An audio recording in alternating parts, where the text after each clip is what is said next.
number 16. There are different names in different parts of the world for storms depending on their nature.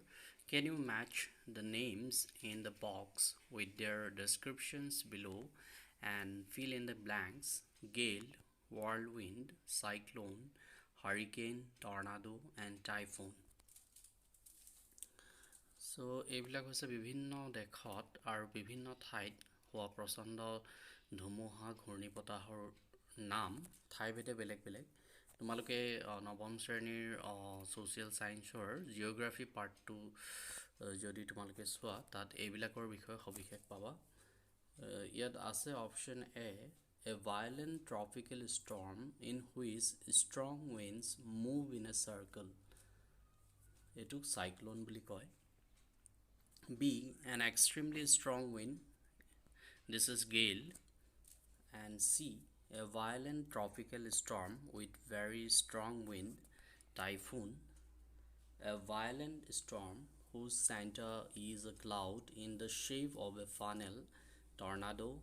A violent storm with very strong winds, especially in the western Atlantic Ocean, this is hurricane. Or very strong wind that moves very fast in a spinning movement and causes a lot of damage, whirlwind. Next question, match the sentences in column A with the meaning of hope in column B. ইয়াত বিভিন্ন ধৰণে আমি কি কৰোঁ, কিছুমান আশা কৰোঁ। এই আশাবিলাক কৰোঁতে আমি ইংৰাজীত এক্সপ্ৰেশ্যন আমাৰ কেনেকুৱা হয় সেয়া তোমালোকে ইয়াত চাব পাৰিবা।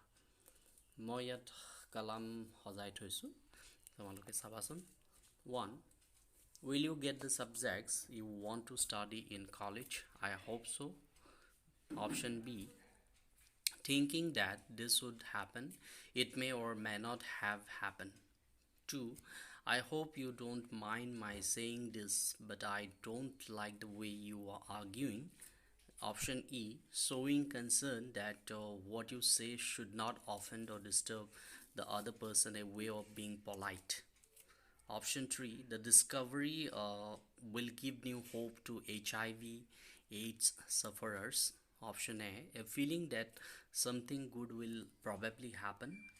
4, we were hoping against hope that the judges would not notice our mistakes. Option F, wishing for something to happen, although this is very unlikely. 5. I called early in the hope of speaking to her before she went to school. Option D, wanting something to happen and thinking it quite possible. Just when everybody had given up hope, the fishermen came back 7 days after the cyclone. Option C, stopped believing that this good thing could happen. Next question, 18. Join the sentences given below using who, whom, whose, who is as suggested. Yet actually relative pronoun or kotha koa hoise. So how to use relative pronouns? So A, I often go to Mumbai. Mumbai is the commercial capital of India. Use which. I often go to Mumbai, which is the commercial capital of India. B, my mother is going to host a TV show on cooking. She cooks very well. Who? My mother, who cooks very well, is going to host a TV show on cooking. These sportspersons are going to meet the president. Their performance has been excellent. Whose? These sportsperson whose performance has been excellent are going to meet the president. Lens of ray to God, his eyes sees into our minds. Whose? Lens of ray to God, whose eyes see into our minds. Option E, this man cheated me. I trusted him. Whom? This man whom I trusted cheated me. This is the use of relative pronouns. Actually, how to use relative pronouns in when joining two sentences. Then question number 19. Find sentences in the story with negative words which express the following ideas emphatically. A, the trees lost all their leaves. Answer, not a leaf remained on the trees. B, the letter was addressed to God himself. It was nothing less than a letter to God. এইবিলাক উল্লেখ আছে তোমালোকৰ text বুকত। The postman saw this address for the first time in his career. Never in his career as a postman had he seen that address. Then coming to use of metaphor. Metaphor in Assamese we can say baikor longer বা baika longer. In English as well we can also use metaphor. So find metaphors from the story to complete the table below. Try to say what qualities are being compared. So here three columns of the table: object, metaphor, quality or feature compared. So option A, cloud. So using in our story, that is huge mountains of clouds. So actually feature is that the mass or hugeness of mountains. So object B, raindrops. So metaphor is coins, money that a good crop will bring. Hailstones. Metaphor is frozen pearls, brightness of pearls. Locust, a plague of locust. An epidemic, a disease that spreads very rapidly and leaves many people dead. Lanso, an ox of a man strong. So these are the uses of metaphor. So coming to next question number 21, some additional questions are also discussed here.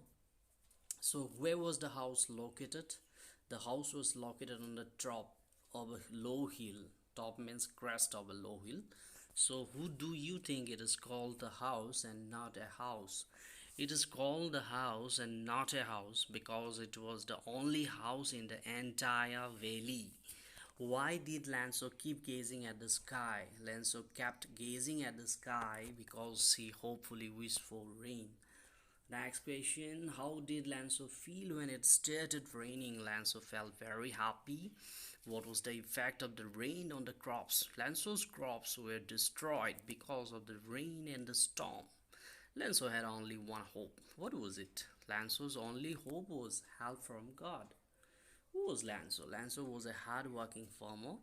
What had Lanso been doing throughout the morning? He had been looking at the clouds in the northeast throughout the morning. What did Lanso's field need badly? Lanso's field needed heavy rain badly. What does Lanso call the raindrops? He calls the big raindrops 10-cent pesos and the small raindrops 5-cent pesos. How did Lanso's field look like after the hail had rained? The entire field looked as if covered with salt. 32. What was the effect of the hailstorm on the entire valley? No crop or vegetation was left in the entire valley. 33. Who did Lanso write a letter to? Lanso wrote a letter to God. 34. How much money did Lanso demand from God? In his letter, Lanso demanded 100 pesos from God. 35. How much money did Lanso receive from God? He received only 70 pesos from God. 36. Who sent the money to Lanso? The postmaster sent the money to Lanso. 37. How did Lanso feel when he counted the money in the envelope? He got angry after counting the money in the envelope.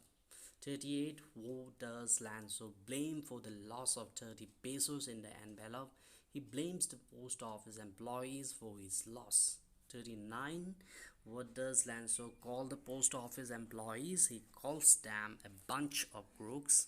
So that's all for your first lesson, A Letter to God. Thank you for watching my video.